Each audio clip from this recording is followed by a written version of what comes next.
నమస్తే, welcome to gossips garage. నేను ఎవ్వరి మాట వినను. నా రూటే సపరేటు. నా ఇష్టం వచ్చినట్లు మాట్లాడతా, నా ఇష్టం వచ్చినట్లు నేనుంటా. అడగటానికి మీరెవ్వరు? ఇది తెలంగాణ రాజకీయాల్లో ఫైర్ బ్రాండ్గా ముద్రపడిన సంగారెడ్డి ఎమ్మెల్యే జగ్గారెడ్డి తీరు. అప్పుడే ఒట్టు పెట్టుకుంటాడు, కొద్ది రోజుల తర్వాత తూచంటూ ఆ ఒట్టును కాస్తా తీసి గట్టు మీద పెట్టేస్తాడు. ఇదేంటి జగ్గన్న అని ఎవరైనా అడిగితే అంత మాత్రాన ఇక అంతా నా ఇష్టం అంటాడు. నాకు నచ్చినట్లుగా నేనుంటానంటూ ప్రశ్న వేసిన సదరు నేతకు ఉల్టా కౌంటర్ ఇస్తాడు. ఇంతకీ జగ్గారెడ్డి తాజాగా చేసిన శపథం ఏంటి? దాన్ని ఆయన ఎందుకు పక్కన పెట్టేశాడు? దాని వెనుక అసలేం జరిగింది? Was the story? Telangana politics లో ఫైర్ బ్రాండ్ ఎవరంటే ముందు వరుసలో ఉండేది సంగారెడ్డి మాజీ ఎమ్మెల్యే జగ్గారెడ్డిని. ఆయన రూటే సపరేటు. ఆయన ఎప్పుడు ఎలా ఉంటారో అంచనా వేయడం కష్టమే. ప్రతిపక్షాలే కాదు, సొంత పార్టీ నేతలపైన మాటల దాడి చేయాలన్నా, పొగడతల వర్షం కురిపించాలన్నా జగ్గారెడ్డి తర్వాతే మరెవ్వరైనా ఉంటారు. తాజాగా జగ్గారెడ్డి చేసిన చర్యలు తెలంగాణ రాజకీయాల్లో చర్చనీయాంశంగా మారాయి. జగ్గారెడ్డి చేస్తున్న ఛాలెంజ్లు, ఆ ఒట్టు కాస్త గట్టు మీద పెట్టడం పరిపాటిగా మారింది.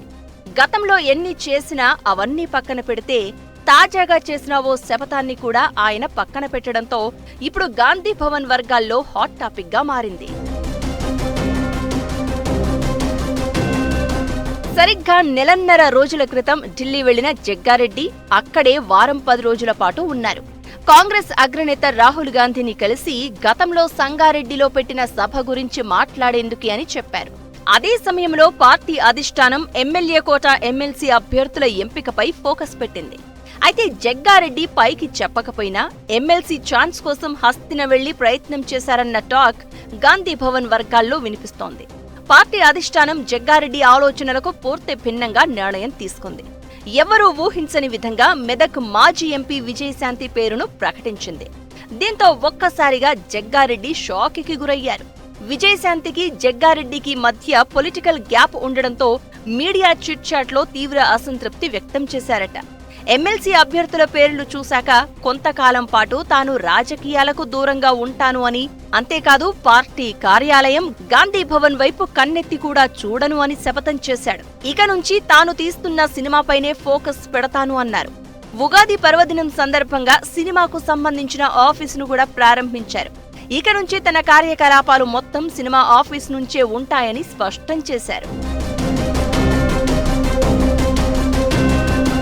జగ్గారెడ్డి అలా చేసిన శపథాన్ని పక్కన పెట్టేశారు. చేసిన ఒట్టును ఎందుకు గట్టు మీద పెట్టాడా అని ఆరా తీస్తే ఆసక్తికర విషయం బయటపడింది. కొద్ది రోజుల క్రితం హైదరాబాద్ లో జరిగిన భారత్ సమ్మిట్ లో పార్టీ అగ్రనేత రాహుల్ గాంధీ జగ్గారెడ్డిని దగ్గరికి తీసుకుని మాట్లాడారట.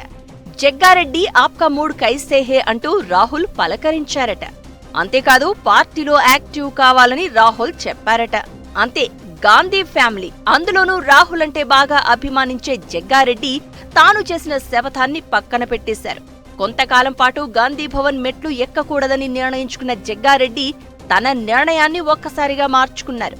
రాహుల్ను కలిసిన మరుసటి రోజు నుంచే గాంధీ భవన్ లో అడుగుపెట్టి తన యాక్టివిటీస్ ని పెంచేశారు. నిత్యం ప్రెస్ మీట్లు పెట్టి బీఆర్ఎస్ అధినేత కేసీఆర్ తో పాటు హరీష్ రావు, కేంద్ర మంత్రులైన కిషన్ రెడ్డి, బండి సంజయ్ పై విమర్శలు గుప్పిస్తున్నారు. ప్రెస్ మీట్లలో తన వాయిస్ ను పెంచుతూ దూకుడును ప్రదర్శిస్తున్నారు జగ్గారెడ్డి. మొత్తం మీద ఇప్పుడు కాంగ్రెస్ పార్టీలో జగ్గారెడ్డి టాపిక్ చర్చనీయాంశంగా మారింది. జగ్గారెడ్డి లేటెస్ట్ గా చేసిన శపథమే కాకుండా గతంలో కూడా ఇదే మాదిరిగా ఒట్టు పెట్టి ఆ ఒట్టును కూడా గట్టున పెట్టేశారు. దీంతో జగ్గారెడ్డి రూటే సపరేట్ అంటూ గాంధీ భవన్ వర్గాల్లో చర్చ జరుగుతోంది. జగ్గన్న అంటే జగ్గన్నే అంటూ నేతలు గుసగుసలాడుకుంటున్నారట.